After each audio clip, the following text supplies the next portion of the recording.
پاکستان کو چاہیے اس پر آواز اٹھائے، ڈونر ایجنسیز سے رابطہ کریں، بین الاقوامی اداروں سے رابطہ کریں اور دوست ممالک سے ریکویسٹ کریں کہ وہ انسانی ہمدردی کی بنیاد پر ان لوگوں کی آباد کاری اور جو تباہی ہو رہی ہے اس کے لیے ہماری مدد کریں۔ اچھا علی رضا علوی، ایک تو یہ پہلو تھا جو سیلاب کی اس وقت صورتحال ہے، لیکن دوسری جانب ہمارے ملک کے اندر ایک شخص کو بچانے کے لیے اور ایک ایسے شخص کو بچانے کے لیے جنہوں نے ہماری مسلح افواج کے اندر ایک ڈویژن کی کوشش کی، بغاوت پر اکسانے کی کوشش کی، اور وہ جو اقتباسات ہیں وہ کانٹینٹ جو تھا وہ پورے کا پورا اس کو خود بھی ڈیفینڈ نہیں کر پائی پاکستان تحریک انصاف، اور انہوں نے برملا کہا کہ یہ درست نہیں تھا اور ہم اسے ڈس آن کرتے ہیں۔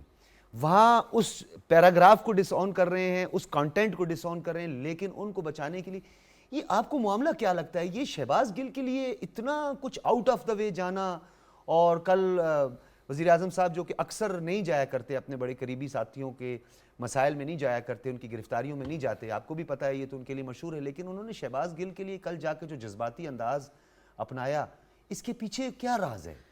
وہ بڑے سیانے ہیں۔ پہلے بات سیلاب کی ہو رہی تھی، اب آپ نے اچھا کیا، اب آپ نے طوفان بدتمیزی کی بات شروع کر دی، یہاں جو جاری و ساری ہے۔ عمران خان صاحب بڑے سمجھدار ہیں اور ان کو میڈیا مینجمنٹ آتی ہے، اور وہ بالکل بچے نہیں ہیں، ان کو پتہ ہے کہ عدالتی اجازت نامے کے بغیر میں کسی ملزم کو نہیں مل سکتا، اور جو کہ غداری پر کیس کاٹ رہا ہے، جو مسلح افواج میں رینکس کی بات کرتا ہے، اور جس کی زبان سے کوئی ہی بچا ہو، معاشرے کا کوئی طبقہ، صحافی، سیاستدان، ہماری برادری بھی بچی نہیں ہے۔ صحافی تو پہلے نا ہمارے ایک دوست کو اس نے پہلے دن ہی پہلی ایک گفتگو میں اتنی گھٹیا بات کر دی تھی جو میں یہاں نہیں کر سکتا، ٹھیک ہے نا، اس نے کوئی سوال کیا اور اس نے تو کوئی معاشرے کا کوئی طبقہ اس کی زبان سے نہیں بچا ہوا، اور آج اس کے لیے عمران خان اگر وہاں گئے ہیں تو عمران خان کو پتہ تھا مجھے نہیں ملنے دینا۔ عمران خان نے صرف میڈیا کو انگیج کرنے کے لیے وہاں جانے کی پلاننگ کی تھی، اور وہ اس نے میڈیا کو انگیج کر لیا، یہ ان کی پلاننگ کامیاب ہوئی۔ ان کے توڑ میں جو مقابلے میں میڈیا مینیجرز ہیں، یہ ان کو میں دعوت فکر دے رہا ہوں کہ ان کو سوچنا چاہیے، ایک بات۔ دوسرا، کیا شہباز گل کو مظلوم بنانے کے لیے پکڑا گیا تھا کہ وہ پہلے سے بڑا ہیرو بن جائے؟ ایک شخص جو اتنا سنگین جرم کا ارتکاب کرتا ہے، اور اس کے سنگین جرم کے بعد جیسا کہ ابھی چوئسا فرما رہے تھے کہ انہوں نے جو تصاویر دیکھی ہیں وہ اوریجنلی نہیں ہیں، وہ مونچھوں والے کسی شخص کی ہیں، ٹھیک ہے؟ تو سر ویسے یہ ٹریک ریکارڈ بھی یہی ہے کہ وہ ہمیشہ فیک آئی ڈیز پر یقین رکھنے والے، اور ہماری مسلح افواج اور ہمارے شہدائے بلوچستان جس میں صدرن کمانڈر بھی تھے موجود، ان کے لیے انہوں نے کیا کچھ کہا؟ انہوں نے جس طرح کی گفتگو کی، یہ کوئی عقل مند انسان وہ کر سکتا ہے؟ یہ ساری چیزیں انہوں نے پورے پلاننگ کے ساتھ کی ہیں۔ لیکن آج ایک حافظ حمداللہ صاحب نے بڑی شاندار بات کی، انہوں نے کہا کہ اگر عمران خان کل اس کی عیادت کے لیے ادھر گئے ہیں اور آج وہ ایک ریلی کا اعلان کر رہے ہیں، تو اس کا مطلب یہ ہے کہ وہ یہ تسلیم کر رہے ہیں کہ اس ساری صورتحال کے ماسٹر مائنڈ وہ تھے۔ یہ میرا نقطہ تھا، میں آپ سے محرکات جو جاننا چاہ رہا ہوں، یہ انہیں آفیشلی پھر تسلیم کرنا پڑے گا۔ مریم اورنگزیب صاحبہ نے بھی اسی حوالے سے گفتگو کی ہے، انہوں نے بھی یہی کہا کہ حضور ایک طرف آپ یہ کہتے ہیں کہ ہمارا اس سے کوئی تعلق نہیں ہے، دوسری طرف آپ اس کو اون کر رہے ہیں، آپ کسی ایک بات پہ کھڑے ہوں اور قوم کو کنفیوز نہ کریں، لوگوں کو بے وقوف نہ سمجھیں، کچھ تو ہے جس کی پردہ داری ہے۔ سجاد انور صاحب، سمتھنگ از فشی والا معاملہ ہے، کچھ لگتا ہے ایسا ہے کہ کوئی خاص یا کوئی شواہد ہیں، کوئی ایسا راز ہے؟ کیونکہ جو اجلت میں فیصلے کیے جا رہے ہیں پاکستان تحریک انصاف کی، ایک بوکھلاہٹ سی نظر آ رہی ہے، پوری جماعت کے اندر نظر آ رہی ہے، بادی النظر، تو کیا واقعی ایسا کچھ ہے کہ خان صاحب کو یہ خوف ہے، یہ ڈر ہے کہ اگر تو شہباز گل کے منہ سے یہ نکل گیا تو پھر وہ ساری ٹرانزیکشن وغیرہ وغیرہ، اور پھر وہ سائفر سے لے کے، پتہ نہیں سائفر تو خیر اب پرانا ہو گیا، اس کا تو بانڈا پھوٹ گیا، یہ ہے کیا معاملہ کیا ہے؟ دیکھیں، وہ جتنی تیز رفتاری سے آگے بڑھ رہے تھے اور ہر سنگ میل کو گراتے ہوئے آگے بڑھ رہے تھے، جس طرح سے انہوں نے اپنی اسی طرح کی جو ایک افینڈنگ پالیٹکس تھی، اس کے نتیجے میں ایک سپیس بھی لے لی، پنجاب بھی انہوں نے لے لیا، اور بھی کئی اچیومنٹس کہا گیا جی وہ بہت پاپولر ہو گئے ہیں، انہوں نے اپنے مخالفین کو نیچا دکھا دیا ہے. وہ فوج کے ادارے کے سربراہان کو اور مختلف حساس عہدوں پہ بیٹھے لوگوں کو بھی للکارتے تھے اور کوئی کہیں سے کوئی جواب نہیں آتا تھا. اس طرح کی کبھی بھی کسی کو بھی اتنی سپیس نہیں ملی جتنی عمران خان صاحب کو ملی. تو جس سپیڈ سے وہ جا رہے تھے تو انہوں نے وہ ساری ریڈ لائنز جو ہیں وہ ساتھ ساتھ انہوں نے اور ان کے لوگوں نے اس طرح سے کراس کرنی شروع کی کہ آگے تو کوئی مزاحمت ہی نہیں ہے. تو الٹیمیٹلی وہ میں تو سمجھتا ہوں کہ وہ اس ٹریپ میں بھی آ گئے ہیں. اب ان کو سمجھ نہیں آ رہی کہ اس میں سے پیچھے کیسے ہٹنا ہے. جیسے چند ان کے سینئر عہدیدار بار بار کہہ رہے ہیں کہ گورنمنٹ نے ان کو فوج کے سامنے لا کے کھڑا کر دیا ہے. حالانکہ یہ جو بیانیہ ہے ان کا وہ گورنمنٹ کی خواہش کے مطابق تو نہیں انہوں نے بنایا. بیانیہ تو ان کا یہی ہے کہ ہمیں جو نیوٹرلز تھے ان کی وجہ سے بے وفائی ہوئی. اگر وہ ہمارے ساتھ کھڑے رہتے, جنرل فیض کی ٹرانسفر نہ ہوتی اور باقی چیزیں نہ ہوتی تو آج ان کی حکومت بھی قائم رہتی. اس لیے ان کو سب سے زیادہ گلہ جو ہے وہ کمبائنڈ اس گورنمنٹ سے زیادہ گلہ جو ہے وہ اسٹیبلشمنٹ سے ہے, جس کا اظہار انہوں نے مختلف طریقوں سے کیا. اسی کی ایک کڑی تھی شہباز گل کی تقریر کی, اور وہ شاید اس سے بھی آگے جانا چاہتے ہیں اور جانا چاہتے تھے. لیکن اب ان کو یہ پتا چل گیا جس طرح سے شہباز گل کو پکڑا گیا اور جس طریقے سے ان کے ساتھ جو انٹیروگیشن ہوئی اس سے یہ بکھلائے بھی ہیں. میں تو اس کو اس تصویر سے دیکھتا ہوں.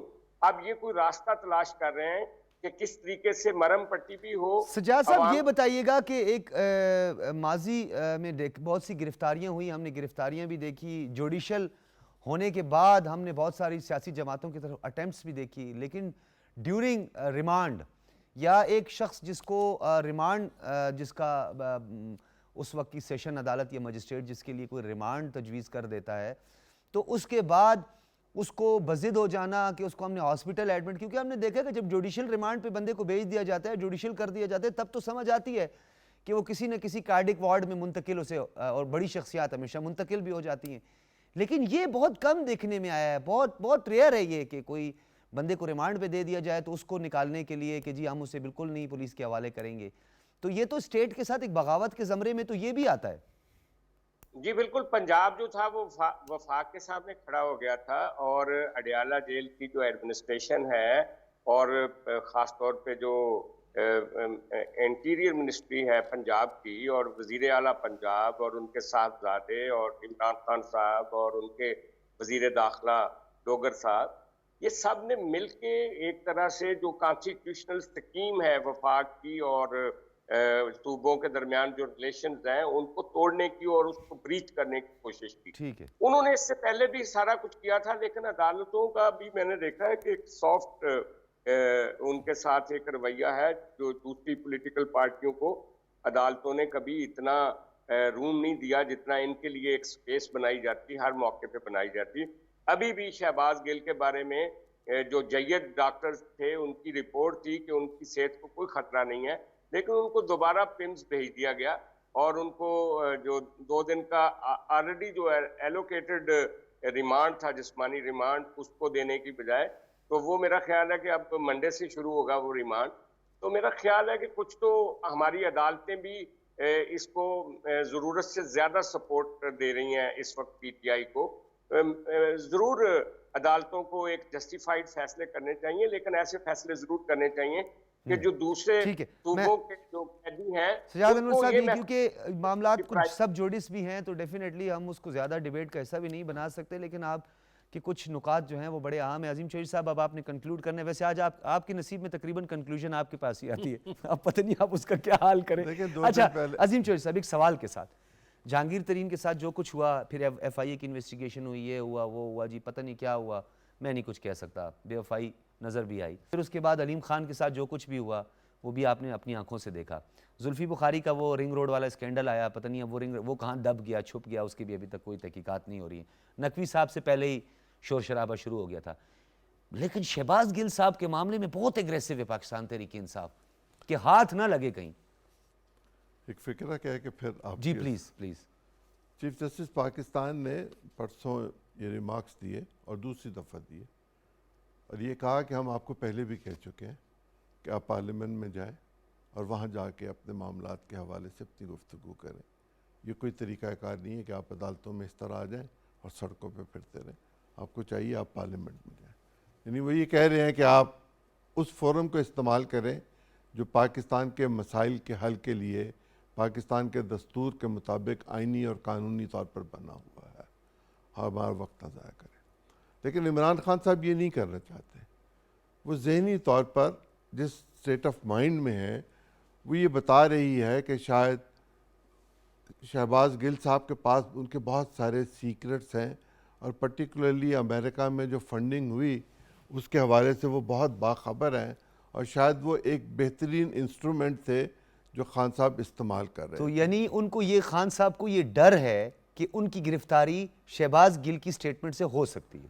جو میری اطلاع ہے اس کے مطابق تو ایک سینیٹر صاحب نے اس کی تحریر جو تھی وہ کیا, اس بیان کو جو بولا گیا, اور ایک سابق وفاقی وزیر صاحب نے اس بیان کو اور کیا کہتے ہیں مور اوور کرنا تھا, اسی کو آگے لے کے چلنا تھا. لیکن شہباز گل صاحب اتنی روانی سے وہ پڑھ رہے تھے کہ دونوں نے اپنے آپ کو اس سے الگ کر لیا. شاید وفاقی وزیر صاحب تو یہ سمجھ گئے کہ یہ بہت ہی خطرناک کھیل کھیلا گیا ہے, انہوں نے اپنے آپ کو اس سے ڈس ایسوسیٹ کر دیا. لیکن یہ کنائیونس کے نتیجے میں, اور یہ کہا جاتا ہے کہ یہ عمران خان صاحب کی اپروول کے ساتھ ہوا, کنائیونس کے نتیجے میں یہ سازش جو تھی یہ پلاٹ کی گئی, اس کو امپلیمنٹ کیا گیا, اس میں ٹی وی چینل کو شامل کیا گیا, ان کے لوگوں کو شامل کیا گیا, اور یہ دیکھیے کہ ان کے کچھ لوگ ملک سے باہر چلے گئے ہوئے ہیں, اور یہ ایک روایت بن گئی ہے. میں تو آپ کی وساطت سے پیمرا کو یہ کہنا چاہتا ہوں کہ وہ جو پاکستان سے باہر جا کے بیٹھ گئے ہوئے ہیں وہ پاکستان کی پالیٹکس پہ جب تبصرہ کرتے ہیں مختلف ٹی وی چینلز پر, تو ان ٹی وی چینلز کو یہ بات باور کرائی جائے کہ آپ اس طرح کی سازش کا حصہ بن رہے ہیں جیسے ARY نے کیا, اور وہ نفرت آپ کے ذریعے سے پھیل رہی ہے جو PTI چاہتی ہے کہ پاکستان کے عوام میں پھیلے. اور وہ ٹی وی چینل اور وہ سوشل میڈیا کے لوگ جنہوں نے آرمی چیف کے حوالے سے مختلف چیزیں پھیلانے کی کوشش کی, ان پر بھی نظر رکھی جائے, اور جو بھی اس میں شامل ہو, بھلے میں ہوں آپ ہوں, اس کو گرفتار کر لیا جائے اور اس کو قرار واقعی سزا دی جائے. ٹھیک ہے. ابھی تو ان کا ٹرائل نہیں ہوا شہباز گل صاحب کا, جب ٹرائل ہوگا تو ایویڈنس ہوگی. میری اطلاع یہ ہے کہ آج PTI کے لوگ DIG کے پاس جائیں گے, اسلام آباد میں یہ گئے ہیں, اور انہوں نے جا کے ان کے تشدد کے حوالے سے جو الزامات لگائیں اس کے ثبوت دینے ہیں. وہ مونچھوں والے شخص کی تصویر جو ہے وہ شہباز گل کی نہیں ہے. یہ قوم کو گمراہ کر رہے ہیں, جھوٹ بول رہے ہیں, اسٹیبلشمنٹ پہ الزام لگا رہے ہیں. پالیٹکس کا یہ طریقہ نہیں. پالیٹکس ایک سنجیدہ معاملہ ہے, اس کو سنجیدگی سے لینا چاہیے. لوگوں کو پر عذاب ڈالنے کے لیے نہیں ہونی چاہیے, عوام کو فیسیلیٹیٹ کرنے کے لیے پالیٹکس. بالکل. اوورسیز کا جو معاملہ ہے یہ بھی ناظرین ایک بڑا اہم معاملہ ہے. میں اس کو کنکلوڈ کرتے ہیں. بہت شکریہ عظیم شیر صاحب, اور بہت شکریہ علی رضا علوی صاحب, سجاد انور صاحب, آپ بھی ہمارے ساتھ موجود تھے. ناظرین ایک بات یہاں پہ کہنا بڑے اہم ہے, اوورسیز یہ بات کی جاتی ہے. بے شک ہماری آنکھوں کا تارہ ہیں اوورسیز, ہمارے ریمیٹنسز میں بہت بڑا, پھر روشن ڈیجیٹل اکاؤنٹ وغیرہ. خیر یہ ایک لمبی تمہید ہو جائے گی, میں وہ نہیں باندھنا چاہتا, نہ اس پہ بات کرنا چاہتا ہوں. لیکن اوورسیز کے حوالے سے جتنے کنسرنز تھے پاکستان تحریک انصاف کے, فنڈنگ اوورسیز کر رہے ہیں, پاکستانی نژاد وہی جو ہے نا ان کو فنڈنگ کر رہے ہیں. یہاں پہ تو ایک بلقیس سیدھی اور عیدی صاحب جنہوں نے فنڈنگ کی خان صاحب کو, تو بلقیس سیدھی کا جب نماز جنازہ پڑھایا جا رہا تھا, ان کی تدفین ہو رہی تھی, تو خان صاحب اس دن کراچی میں جلسہ کر رہے تھے. ان کے پاس جانا, دعا کرنا تو دور کی بات, انہوں نے جلسے میں بھی ان کا ذکر نہیں کیا. لیکن اوورسیز کا بار بار ذکر کر کے, یا جو EVM تھی الیکٹرانک ووٹنگ مشین, اس پہ زیادہ زور دینا, اس کے محرکات جاننا بھی ضروری ہے. اور کیوں اوورسیز کے ووٹ کا حق بار بار اس کا ذکر کیا جاتا تھا, گو کہ اوورسیز کے ووٹ کا حق ضرور ہونا چاہیے, اس میں مختلف مراحل سے گزرنا پڑے گا. لیکن وقت کے ساتھ ساتھ بہت کچھ پتہ چلے گا اور کچھ حقائق سامنے آئیں گے جسے بہت چھپانے کی کوشش کی گئی. وہ دن ضرور آئے گا, کیونکہ سچ ہوتا ہے, بھلے آپ اس پہ کتنا بھی پردہ ڈال دیں یا اس کو کتنے ہی پردوں یا کتنی تہ میں آپ نیچے لے جائیں, وہ سچ ایک دن ضرور سامنے آتا ہے. اجازت دیجیے, اللہ حافظ.